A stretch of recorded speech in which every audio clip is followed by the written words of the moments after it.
Assalamualaikum warahmatullahi wabarakatuh. Perkenalkan, nama saya Muhammad Afandi, NIM 0502181315. Saya Rizky Rahmadani, NIM 0502183249. Saya Nabila Hanani Siregar dengan NIM 0502183145. Assalamualaikum warahmatullahi wabarakatuh. Saya Cut Anissa Salsabila dengan NIM 05021832281 dari kelas Akuntansi Syariah 5A. Perkenalkan, nama saya Nabila Hamdani Putri dengan NIM 0502183165 dari Akuntansi Syariah semester 5A.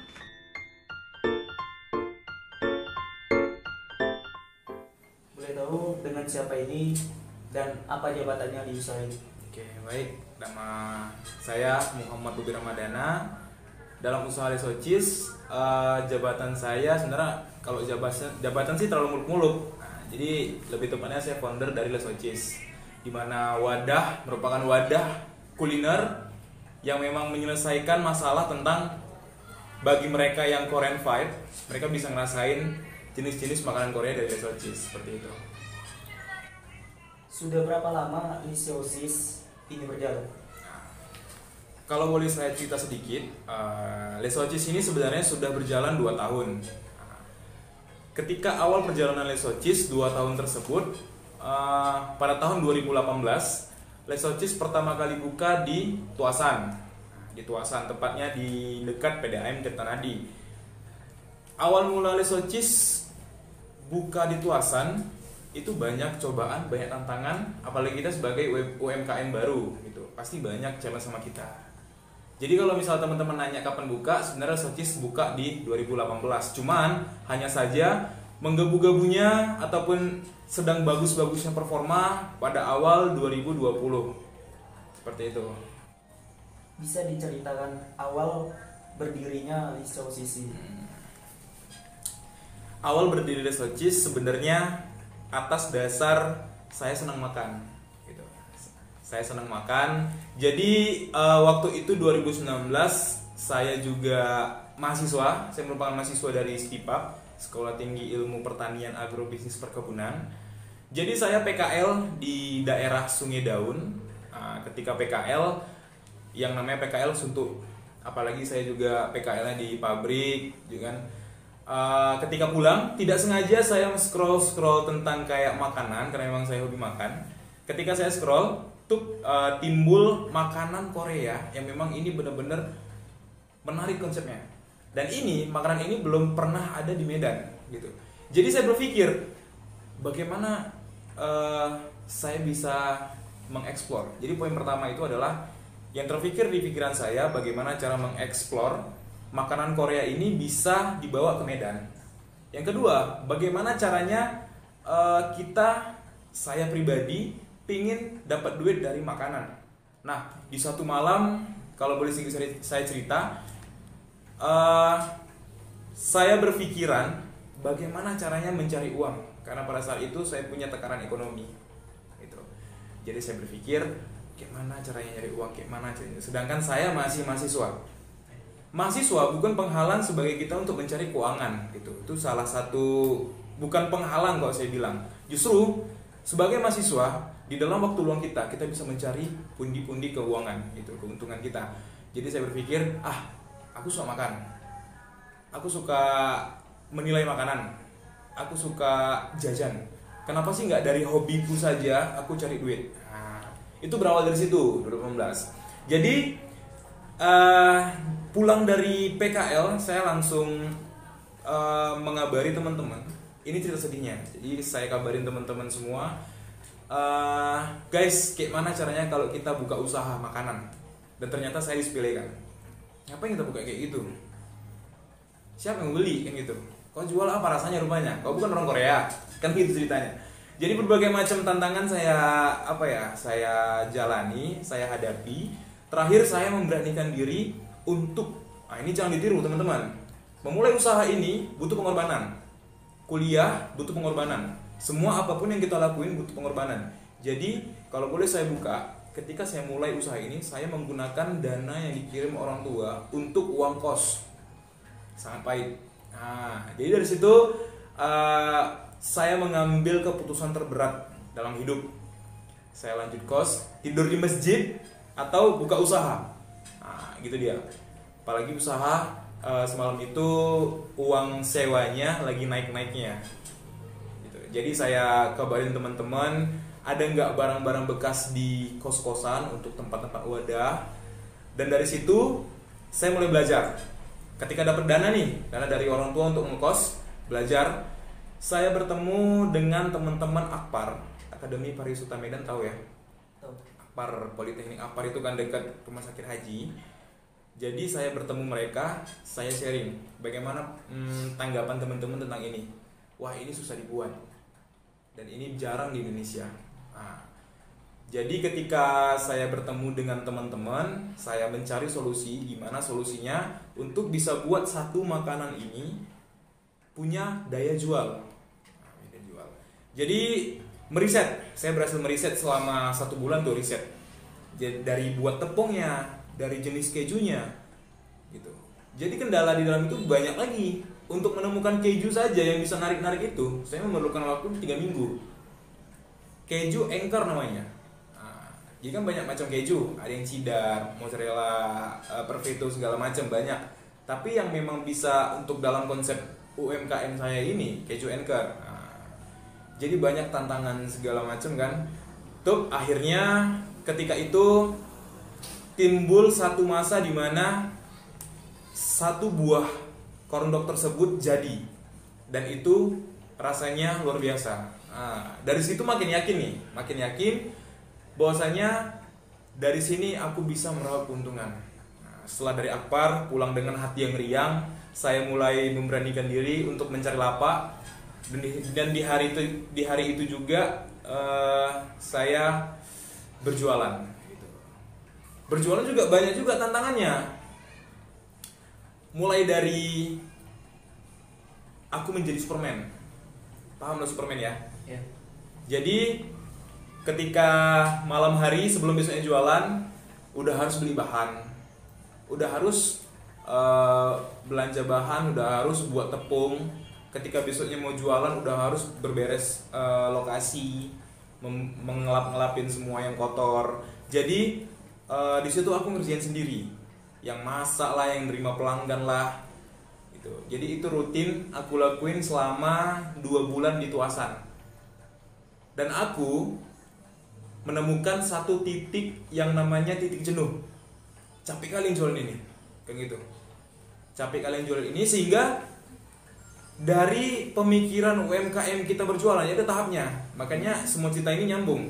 Jadi tahapnya adalah saya memikirkan bagaimana caranya jualan, sampai berada di tahap bagaimana caranya saya mempunyai sistem, tapi itu bisa profit ke saya.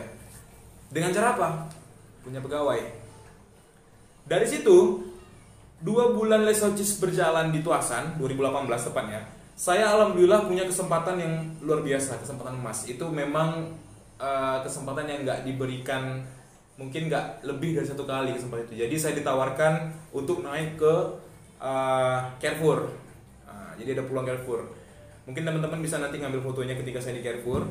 Saya sempat di Carrefour selama 4 bulan. 4 bulan. Di Carrefour hidup saya seperti lifestyle-nya orang kaya. Cuy, pagi ke Carrefour, bawain apa ya kan, bahan, pulangnya ngitung duit, gitu. Jadi kayak lifestyle orang kaya, tapi ini pengalaman yang luar biasa, gitu. Itu sendiri abang ngelolanya sendiri ya? Sendiri. Jadi begitu kesempatan kan, jumpain ketua Prodi Akpar, kebetulan saat itu ibu itu punya restoran di Carrefour lantai 2, nama restorannya itu Bangi Kopi. Tapi ibu itu bilang bahwasanya sebelah Bangi Kopi ada space kosong. Nah, space kosong ini saya nggak mikir lama, ketika ada peluang, ada duit, saya langsung boom, bayarkan. Dari situ mulai saya melangkah jauh ke mall, gitu. Bayangin saja kalau dari segi profitnya itu luar biasa di Carrefour. Harga 1 piece di Tuasan pada saat itu hanya sekitar 10.000. Begitu naik ke Carrefour sekitar 30.000. Wow, luar biasa. Mungkin teman-teman akuntansi bisa mikir, satu piece saja kita jual itu udah 30.000, 3 piece terjual mungkin udah 100.000, masih 3 piece. Tapi alhamdulillahnya makanan-makanan ini disenangi sama teman-teman Chinese. Nah, jadi kalau Chinese beli itu luar biasa, belinya 5, 6, wah gila tuh, luar biasa. Jadi di situ timbullah masa kejayaan. Di situ masih tinggi-tingginya, sangat tinggi. Tiba masa dimana Don dan saya keluar dari Carrefour pada saat ketika saya masih ngampus nih, itu semester 5. Semester 5 saya ngampus. Terus dihadapkan pada masalah tanggung jawab saya di kampus. Tepat pada 13 Oktober 2018, saya diamanahkan untuk menjadi Gubernur Teknik Stipap. Nah, dari situ kita bisa tahu pembelajarannya apa, bahwasanya ada hal yang harus kita korbankan. Kita nggak bisa mendapat 2 hal dalam sekali jalan. Itu harus perhatikan teman-teman. Jadi pengalaman saya, ketika kita menjalankan 2 hal, itu tidak bakal fokus. Intinya pengorbanan pada satu hal. Dan tetapkan skala prioritasnya, mana yang lebih penting. Pada saat itu, saya berpikir yang lebih penting adalah masa depan saya. Tidak hanya dalam kuliah, tapi dalam suksesnya bisnis. Jadi skala prioritas itu, karena memang passion saya juga bisnis, walaupun saya berkuliah di perkebunan, ya, gitu.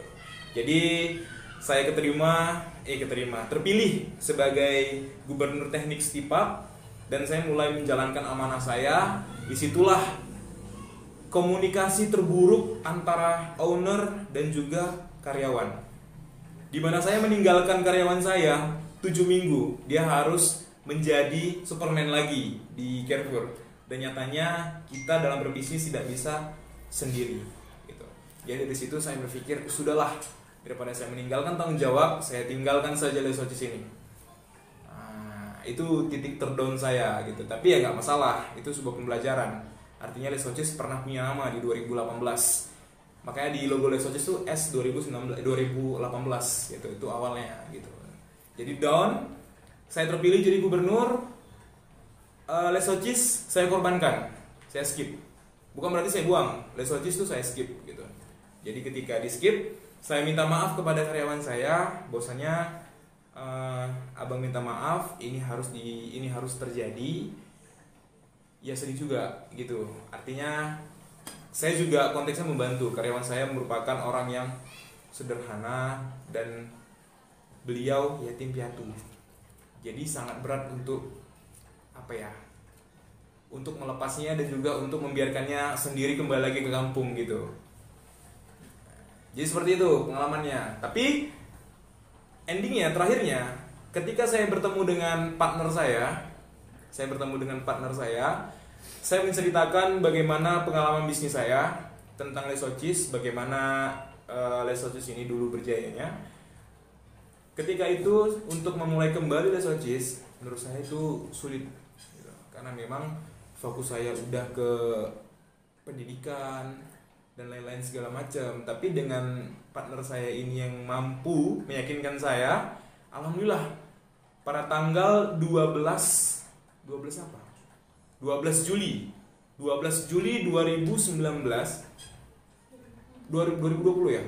12 Juli 2020 Les Socis resmi dibuka dengan sistem teamwork dan kekeluargaan. Mungkin kita bisa berbicara tentang sistem, di mana sebuah sistem Les Socis ini tidak menganut sistem dia bos, dia owner, dia penemu, dia pimpinan, tidak ada. Kami semua adalah rekan kerja, setara semua. Yang sekarang abang terapkan sistem ini. Iya. Dan menurut saya memang itu yang lebih efektif.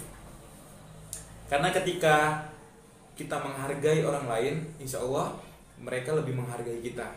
Dan yang namanya sistem kekeluargaan itu adalah sistem yang menurut saya paling manjur di dalam sistem apapun itu, maupun itu pekerjaan, maupun itu usaha, dan segala macam seperti itu. Dan saya bangga punya teman-teman seperti rekan kerja saya. Baik, mungkin itu saja. Di Les Socis, Ya. sistem apa yang telah ditetapkan? Online atau offline atau keduanya dipakai? Jadi Lesocis sebenarnya berbasis, karena memang pandemi sekarang, kita kan tahu 2020 ya, 2020 awal tahun 2020 kita sudah masukin namanya pandemi COVID-19. Jadi untuk memulai Lesocis sebenarnya sangat berat. Karena apa? Kita ada social distancing, ya kan? Jadi perubahan role teman-teman pelaku usaha itu pasti berubah 180 derajat. Bagaimana cara yang menjual produk kita tapi tetap mematuhi protokol COVID tersebut. Jadi Lesocis ini mempunyai sistem take away. Nah, jadi take away sistemnya ketika ada yang beli baru disajikan, dan berarti kita menggunakan sistem offline berbasis offline sistemnya, tapi online juga kita mainkan. Nah, ini uniknya di Lesocis kita punya satu platform sendiri, ada namanya Brojol. Apa itu Brojol? Brojol itu adalah merupakan platform seperti kayak ojek online, tapi khusus kurir kita sendiri. Nah, jadi kalau teman-teman nanya Brojol itu apa, sebenarnya Brojol itu ada singkatan Bung Raka Ojek Online. Jadi ada rekan kerjaku namanya Raka.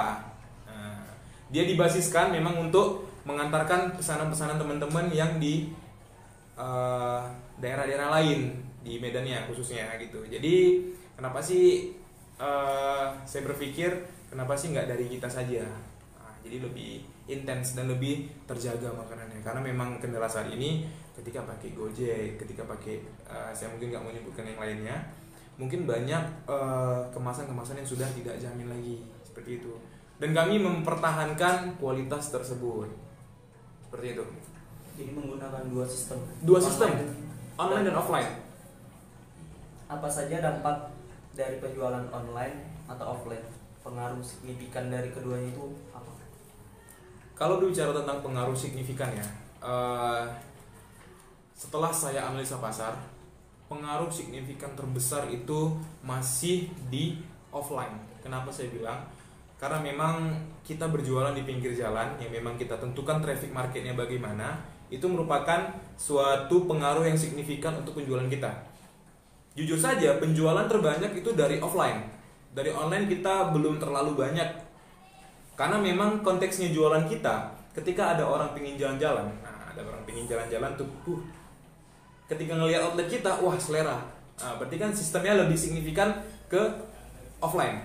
Nah, dan itu lebih menjurus ke offline lagi daripada online sih, gitu. Lebih banyak ke offline penghasilannya. Media online apa saja yang digunakan di Lesocis, dan boleh beritahu apa nama online? Media online Lesocis sendiri menggunakan media online sosial media juga ya? Ya. Ya. Jadi Instagram kita ada, Instagram Lesocis. Yang kedua dari WA. Nah, spesialnya WA kita menggunakan WhatsApp. You know what? WhatsApp, aplikasi untuk broadcasting ke lebih dari 1000 kontak. Nah, itu mungkin bisa teman-teman pelajari. Itu ada akun bisnis namanya dari aplikasi WhatsApp. Teman-teman bisa searching gimana WhatsApp tersebut gitu. Jadi kita coba memasarkan dari online juga. Kita masih menggebur-gebur nih, bagaimana caranya mengoptimalkan penjualan kita dari online. Kita pakai dengan platform yang memang terpercaya, platform yang pas, sehingga ketika kita gunakan kita bisa mengoptimalkan. Dan itu adalah WhatsApp dan juga Instagram. Seperti itu. Apa menu spesial atau ciri khas dari Lesocis? Oh, menu spesial. Mungkin teman-teman bisa ngerasain nanti. Jadi signature menunya sebenarnya ada di Original Moza. Nah, kenapa Original Moza? Karena perbalutan antara keju mozzarella yang dibalut dengan tepung merasa, dan di dalamnya ada sosis yang ketika dipanasin, yang ketika dimasak dan kita gigit dari gigitan pertama, itu rasanya wah, teman-teman harus coba. Serius, teman-teman harus coba gitu. Original Moza dan Hotang Moza. Nanti saya undang teman-teman ke outlet. Gitu. Berapa omset bulanan atau tahunan di Lisaucis? Wah. Berbicara tentang omset, kita belum tahunan. Kita belum anniversary nih ceritanya. Oh. Nah, di bulan 7 kita anniversary. Karena di 2018 memang buka kami, tapi kan sempat pending. Itu tidak dianggap. Jadi omset bulanan itu rata-rata di angka 10 juta. Omset bulanan. Masih kecil. Tapi performanya luar biasa. Di belum nyampe yang setahun ini kami mampu menghasilkan 10 juta per bulan. Gitu. Mungkin untuk akumulasi dananya saya bisa share ke teman-teman. Gitu. Apakah Lisaucis telah melakukan pembukuan sendiri? Ya, pembukuan kita sendiri. Kebetulan di tim kita ada lulusan akuntansi terbaik dan itu rekan saya sendiri. Jadi untuk masalah pembukuan beliau menggunakan akuntansi sederhana. Pembukuan sederhana tepatnya. Apakah pembukuan tersebut membantu?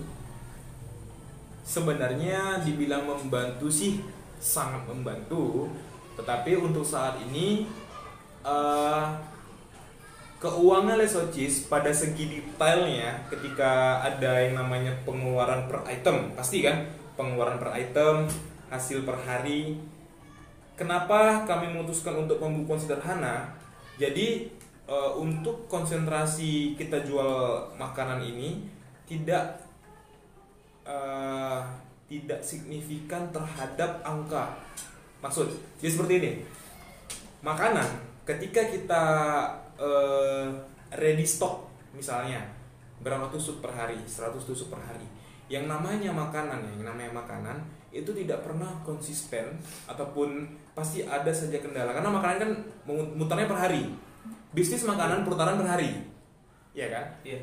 Kecuali bisnis barang itu putaran bisa berapa bulan segala macam. Jadi bisnis makanan tidak signifikan terhadap angka.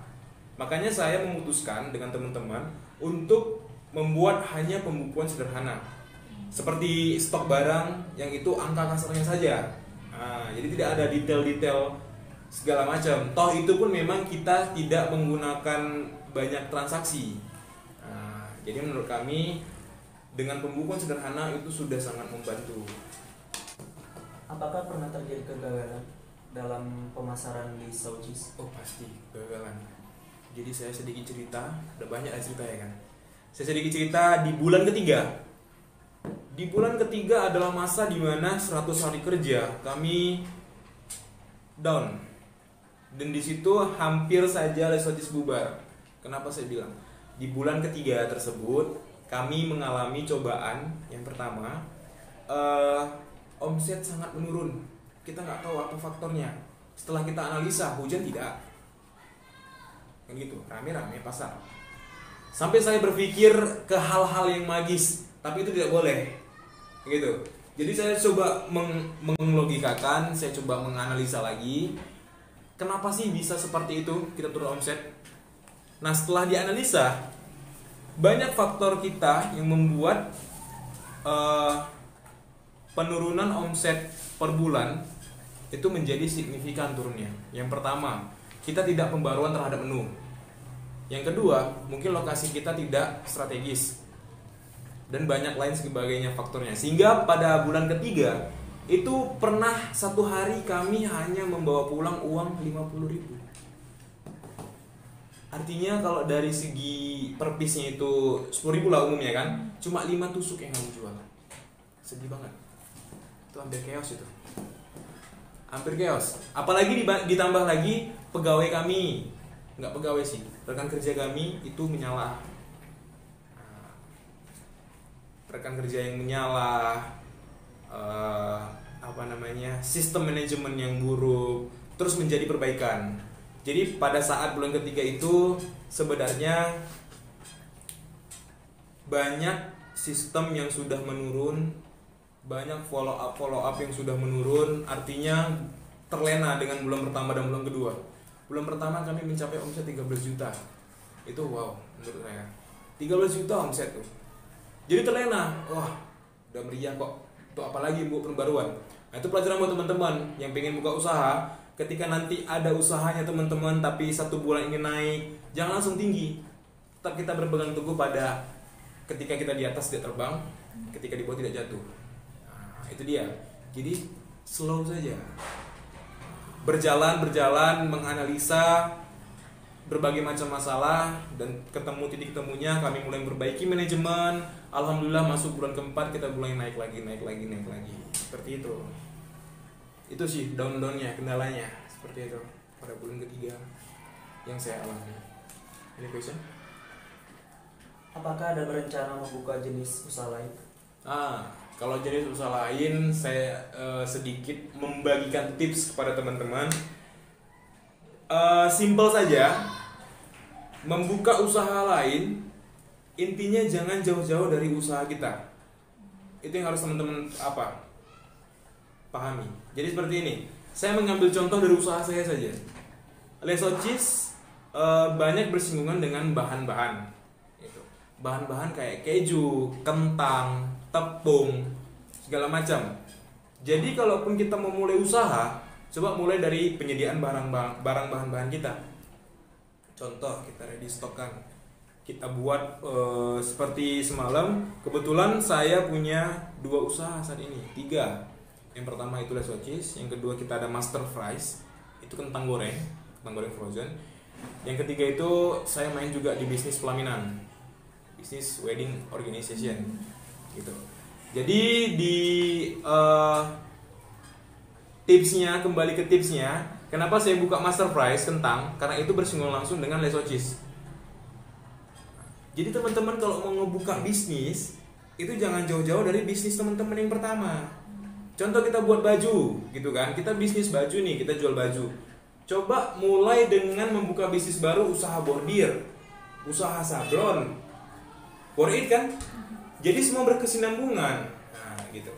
Jadi kalau masalah pengen buka usaha yang lain, saya pingin membuka usaha yang memang itu bersangkutan langsung dengan Leso Cheese gitu. Jadi untuk saat ini udah terjadi Master Fries, usaha kentang frozen, dan itu berguna dan dipakai juga ke Leso Cheese. Seperti itu tipsnya. Any question? Apakah abang sudah pernah menggunakan aplikasi akuntansi dan menyusun laporan keuangan? Jadi dalam 2 bulan ini saja sudah 3 orang yang menawarkan sistem elektronik kasir. Maju, apalagi seperti itu, ada 3 aplikasi lah yang datang ke kedai kita, yang ngasih brosur bahwasanya berlangganan per bulannya itu berbayar untuk pengisian kasir secara elektronik. Stoknya nanti di aplikasi itu kita bisa stok barang, kita bisa menganalisa, kita bisa nginput data gitu kan. Udah banyak tuh, udah tiga startup yang masuk, tapi masih belum abang gunakan. Jadi kami masih sistem manual gitu. Apakah abang menggunakan jurnal sistem secara online? Itu kalau itu saya tidak menggunakannya karena memang kami masih pemula. Lebih ke manual? Ya, manual. Apakah pernah menggunakan jasa aplikasi online seperti aplikasi jurnal, aplikasi buku kas, atau jenis aplikasi yang lainnya? Kalau itu kita masih manual juga. Ya. Apakah menggunakan aplikasi non tunai seperti GoPay, ShopeePay, transfer, dan lain-lain? Untuk saat ini kita masih sistem transfer karena kita belum bekerja sama dengan Gojek, GoPay segala macam. Kita masih sistem transfer untuk saat ini. Gitu. Mungkin kedepannya kita juga bermitra dengan Gojek, Grab, ShopeePay dan segala macam. Insya Allah. Menurut abang, apakah pembayaran non tunai efektif atau tidak? Alasannya? Saya pribadi mempunyai satu pandangan, punya satu sudut pandang yang berpikir bahwasanya pembayaran non tunai itu merupakan satu terobosan yang baik. Itu satu terobosan yang baik. Tapi dengan di berbagai macam situasi, berbagai macam sumber daya manusia, dan juga market kita pada usaha kita, belum sepenuhnya efektif digunakan pembayaran non tunai pada usaha abang. Karena apa? usaha abang memiliki market yang memang milenial, tapi di dalam realisasinya banyak anak-anak, banyak remaja-remaja yang memang belum melek akan teknologi non tunai tersebut. Apalagi masih banyak sekali teman-teman kita yang di daerah Medan yang memang belum mengenal baik bagaimana sistem non tunai tersebut. Masih banyak sekali. Jadi menurut saya menyediakan saja itu tidak apa-apa, tapi konsentrasinya juga ke yang tunai saja gitu. Apakah pernah mendengar atau sudah menggunakan standar akuntansi untuk UKM? Nah, kalau itu menurut saya belum pernah menggunakan aplikasi tersebut dan saya belum tahu itu apa. Nah, mungkin teman-teman setelah nanti sesi ini bisa memberitahu saya selaku jurusan akuntansi, bagaimana sih yang sistem tadi, apa sih keuntungannya, kan seperti itu. Mungkin kita bisa bicara di balik layar. Harapan terhadap pemerintah untuk pelaku UKM. Nah, ini saya sedikit rumpang nih dengan kata-kata ini. Memang harus saya bahas. Kenapa sih harapan pemerintah untuk UMKM? Apa rupanya hubungannya dengan pemerintah? Berbicara bisnis, berbicara tentang mental. Pemerintah tidak ada sangkut pautnya. Selama ini, pemerintah sudah cukup banyak membantu teman-teman UMKM. Dari mulai dana bantuan, dari mulai penyediaan influencer, dari mulai segi promosi, banyak. Jadi sebenarnya bukan harapan kita terhadap pemerintah sih, tapi harapan pemuda membangun UMKM untuk memajukan pemerintahnya. Nah, sebenarnya stigma itu yang harus kalian upgrade ke atas gitu. Jadi paradigma pemuda jangan hanya menyalahkan, itu kalian salah. Paradigma kita pemuda harus berusaha, nggak bisa cara ini cara lain, gitu. Artinya untuk harapan pemerintah sih sebenarnya sudah terlalu cukup baik pemerintah dengan kita. Tinggal saja kita sebagai pemuda, apalagi pemuda daerah, itu harus kita tekankan. Mampu memberi power positif, aura positif, membangkitkan UMKM, sehingga dari UMKM tersebut pemerintah kita bisa maju. Tidak lagi harapan ke pemerintah. Pemerintah itu penyedia gitu. Bukan penyelenggara, maksudnya penengah, mediator gitu, pemerintah. Jadi bukan harapan kita, tapi kitanya berharap kepada pemuda. Toh Bang Sandiaga Uno juga udah bilang kok kan, Indonesia pembangkit tenaga ekonomi terbesar itu dari UMKM. Kalau UMKM kita tidak dukung, mungkin saat ini teman-teman yang bekerja sebagai kayak karyawan tukang bakso, karyawan minuman-minuman, mereka tidak dapat pekerjaan, pengangguran makin tinggi. Apakah boleh kami izin meminta laporan keuangannya untuk dianalisa rasio keuangannya? Ya, mungkin secara garis besar saja mungkin saya sediakan, tapi untuk detail itu masih privasi perusahaan. Apa ada kesan dan pesan abang dalam menjalani usaha ini? Pesan dan kesan dalam menjalani usaha. Usaha sudah aman sih sebenarnya. Pesan dan kesan untuk pemuda dan teman-teman seharusnya, ya kan? Jadi suatu kebanggaan menurut saya ketika ada teman-teman yang berani buka usaha apapun itu sesuai passion dia. Realitanya sekarang kita hidup di zaman di mana mental tidak mampu mengalahkan rasa takut. Untuk mulai saja kita berat. Maksud banyak orang yang punya modal tapi mereka nggak mampu dan nggak tahu membuka usaha apa. Akhirnya dengan berbagai macam saran yang masuk, ketika yang punya modal itu tahu gimana cara mutar uang, mereka bakal mengalihkan ke investor, menjadi investor. Makanya dari situ paradigma Indonesia mengatakan yang kaya semakin kaya, yang miskin semakin miskin. Maksud kan? Nah, itulah dia. Jadi tinggal kitanya saja, kita harus berada di posisi yang mana. Ketika kita tidak punya modal, ayo cari investor. Banyak teman-teman di luar sana yang punya duit, yang nggak tahu mau dikemanakan duitnya. Udah kita pakai saja untuk usaha ini, dan ini bisa jauh lebih baik dan melipat gandakan uang. Posisi kita di mana? Kalau emang kita tidak punya uang, jangan takut. Karena kalau mau mengembangkan usaha itu sebenarnya bukan dari duit. Itu nomor 14 uang. Yang pertama mental. Berani nggak? Apa yang mau kita buka? Kan gitu. Berani nggak kita memandirikan diri kita? Berani nggak kita untuk bilang satu kata, "Mak, ya aku nggak usah transfer lagi, aku bisa nyari makan sendiri di Medan." Berani nggak? Nah, kan gitu. "Mak, ya udah nggak usah transfer, besok baju datang, paket baju datang, pakai muat atau tidak." Pingin nggak seperti itu? Dari mana kita dapatnya? Dari usaha. Toh yang kerja saja itu punya kerja. Saya tidak menyalahkan orang yang bekerja, tapi kerja banyak memakan waktu kita. Saya punya prinsip, ketika saya umur 30-an, saya ingin pensiun, bekerja. Saya ingin uang yang bekerja untuk saya. Jadi ketika nanti saya pulang ke rumah, pakai sarung, baju ulang putih, ngopi. Itu saja, menikmati hidup. Artinya apa? Selagi masih muda, ayo, tulang kita masih kuat, kita buat sistem. Kayak mana caranya uang yang muter kita? Jadi kita nggak usah capek-capek. Itu contoh orang tua saya sendiri. Orang tua saya udah umur 50-an. Tapi pada umur 50-an sekarang dia masih bersusah payah bekerja untuk saya. Apalagi teman-teman, masih banyak yang jauh di bawah saya kan gitu. Kita nggak boleh ngeliat ke atas, kita lihat ke bawah kalau untuk bersyukur.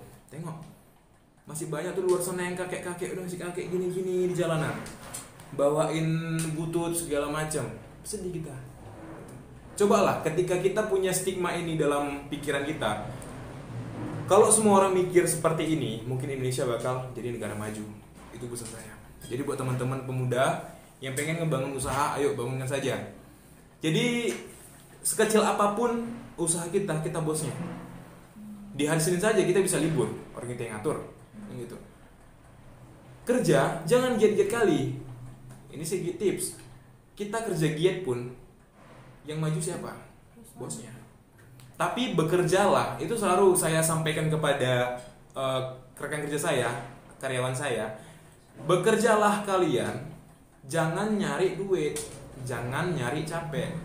Kalian lihat bagaimana sistemnya. Kayak mana cara saya selaku owner mengatur teman-teman, memanajemen waktu teman-teman. Pelajarin itu. Jadi ketika mereka tahu ilmunya, mereka bisa buka sendiri tuh usaha. Dan ketika mereka buka usaha, itu merupakan satu kebanggaan tersendiri. Karena apa? Pemimpin yang baik mampu melahirkan pemimpin lainnya. The good leader is born other leader. That's it. Mungkin itu saja. Any question? That's clear? Clear. Yes.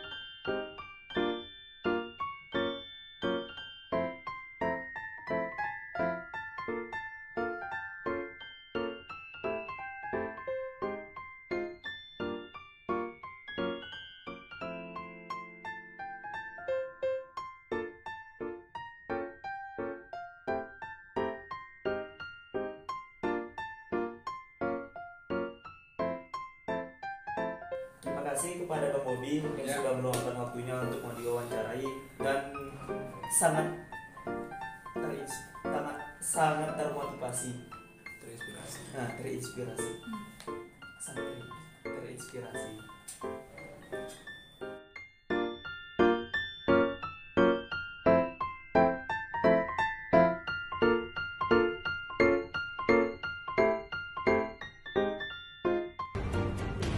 Saya bangga dengan ibu kota Sumatera Utara ini. Karena kota ini adalah kota yang paling banyak menciptakan UMKM kuliner yang kreatif dan inovatif. Sudah semestinya Medan ini melahirkan banyak entrepreneur muda, khususnya bidang kuliner. Saya mengajak teman-teman semua untuk lebih fokus dan konsisten dalam setiap pengembangan usaha kalian. Ingat, bangunlah sebuah tim di mana mereka merasa bekerja seperti keluarga. Karena infrastruktur rezeki harus segera kita bangun sedini mungkin.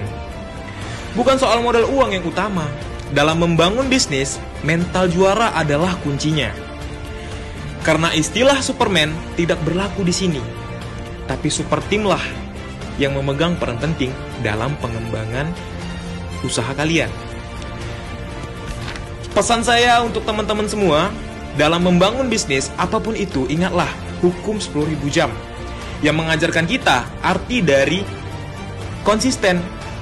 Karena kalau di tahun pertama kita jatuh, yakin dan percayalah di tahun ke depan sukses akan datang membawa jawaban. Desa Ocis bagi kami adalah rumah di mana kami bisa berkumpul untuk membangun infrastruktur rezeki kami. Makanan milenial ini sudah seharusnya dirasakan oleh semua kalangan masyarakat. Rasanya yang unik, gurih dan crunchy, serta lumernya keju sudah semestinya Anda rasakan sekarang. Temukan kami di Jalan Tempuling. Datang dan rasakan sensasi dari street food Korean style.